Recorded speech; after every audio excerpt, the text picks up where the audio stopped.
আমি এই মুহূর্তে দাঁড়িয়ে আছি গোপালগঞ্জ শহরের লঞ্চঘাট এলাকায়, যে স্থানটিতে গত 16 জুলাই এনসিপির লং মার্চ টু গোপালগঞ্জে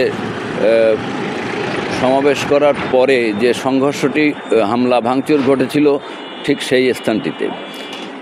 এই সংঘর্ষ হামলার ঘটনায় গোপালগঞ্জে 5 জন নিহত হয়েছিল।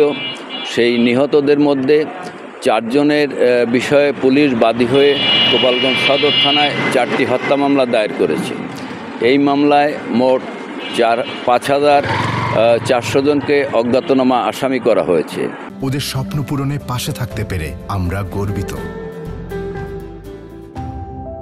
গোপালগঞ্জে এ নিয়ে 16 তারিখ থেকেই 20 জুলাই পর্যন্ত গোপালগঞ্জের 3টি থানায় মোট 8টি মামলা দায়ের হয়েছে।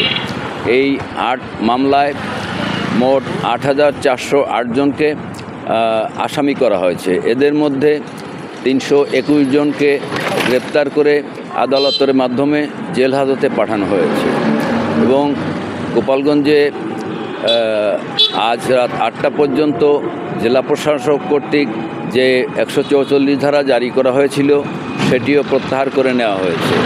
এর মানে হচ্ছে আজ রাত 8টা থেকে গোপালগঞ্জে কারফিউ এবং জরুরি আইন 144 ধারা আর থাকছে না। এতে করে মানুষের জনজীবন স্বাভাবিক হবে এবং মানুষ স্বাভাবিকভাবেই চলাফেরা করতে পারবে। তবে আজকে পর্যন্ত গোপালগঞ্জে দোকানপাট তেমন খোলেনি। দোকানপাট বেশিরভাগই বন্ধ ছিল, অল্প কিছু দোকানপাট খুলেছে। রাস্তাঘাটে যানবাহন চলাচল করলেও তার পরিমাণ খুবই কম ছিল।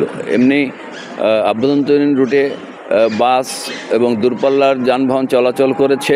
এছাড়া গোপালগঞ্জে আজকে যে অনার্স পরীক্ষা এবং এইচএসসি পরীক্ষা ছিল সেগুলো স্বাভাবিক নিয়মেই অনুষ্ঠিত হয়েছে। তো এই ছিল আমার কাছে গোপালগঞ্জের সর্বশেষ।